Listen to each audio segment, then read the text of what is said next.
করেছিলে? 2023-এ।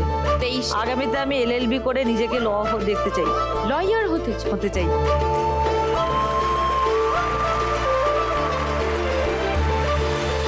তোমার ডিটেইলে গল্প শুনছি আমি, আসছি তোমার কাছে আবার।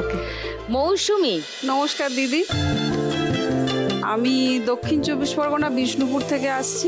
আমি গৃহবধূ, কিন্তু আমার একটা স্বপ্ন আছে, আমি মাঝপথে থেমে যাওয়া গানটাকে আবার কন্টিনিউ করতে চাই, গানের জগতে নিজেকে প্রতিষ্ঠিত করতে চাই।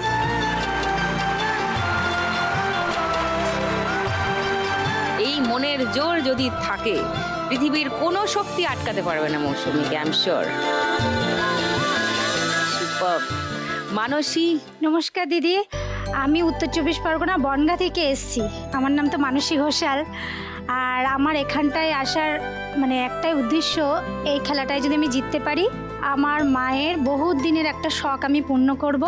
সেটা হচ্ছে মাকে তারাপীঠ নিয়ে যাব, আর একটা নোয়া বাদানে বানাতে চাই আমার নিজের টাকায়, ইনকামের টাকায়। এটা আমার জীবনের খুব শখ আর কি, মানে আশা, স্বপ্ন পূরণ, শখ না, স্বপ্ন পূরণ নিশ্চয়ই হবে।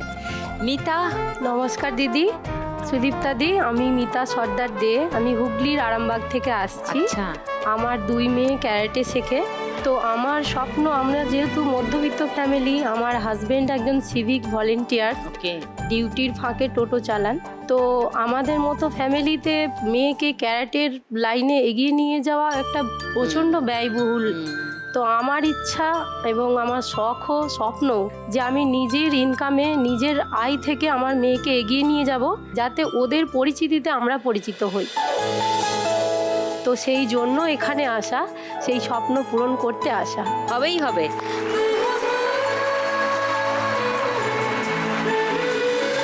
তোমাদের চারজনকে দেখে আমি পুরো চেগে গেলাম, পুরো একদম উত্তেজিত হয়ে গেলাম।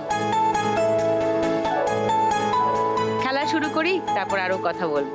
ফার্স্ট রাউন্ডে আজকের খেলা, টাকা ওড়ে দেখো ধরে।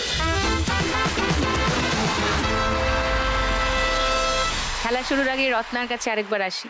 তোমার এই 37 বছর বয়সে উচ্চ মাধ্যমিক দেওয়ার চিন্তা, বা ধরো আরো 3 বছর আগে 34 বছর বয়সে মাধ্যমিক দেওয়ার চিন্তা কি করে এলো মাথায়? দিদি, আমি একটা মধ্যবিত্ত পরিবার থেকে আসছি। তো আমার 5 ভাই বোন। তো আমাদের তখন অতটা সুযোগ হয়নি ভালো করে পড়াশোনা করার।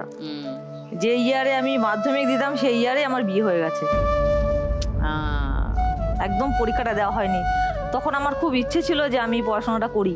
আর্থিক অবস্থা অতটা ভালো ছিল না, পড়াশোনাটা তো একটা খরচা সাপেক্ষ, করতে পারিনি। এখন আমি একটা কাজ করে নিজের খরচা নিজে চালিয়ে পড়াশোনাটা চালিয়ে যাচ্ছি। কি কাজ করো?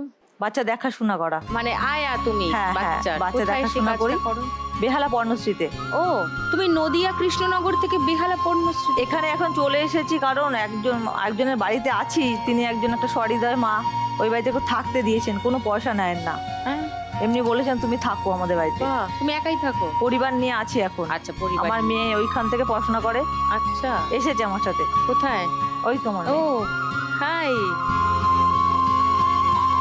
তোমার হাজবেন্ড কি করেন? হাজবেন্ড পুজো করে। আচ্ছা, পুরোহিত, ব্রাহ্মণ। পুরোহিত। ওইখানে পর্ণশ্রীতেই সবাই থাকে? হ্যাঁ।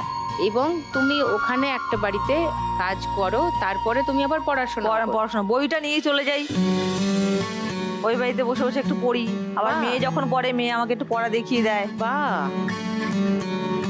মেয়ে আমাকে অনেক হেল্প করেছে। মেয়ের জন্য আমি পেরেছি এত ভালো করে রেজাল্টটা করতে। তোমার মেয়ের নাম কি? আমার নাম মিলি ব্যাপারী। তুমি এখন মায়ের টিচার? না, মায়ের টিচার কখনোই হতে পারবো না আমি। মা আমার টিচার।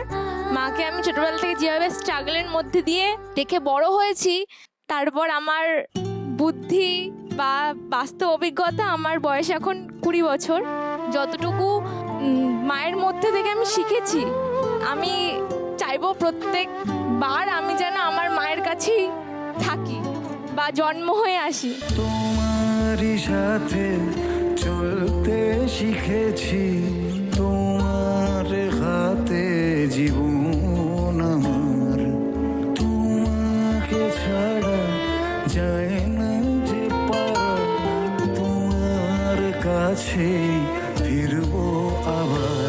তো আমি বলেছি, মা আমি যখন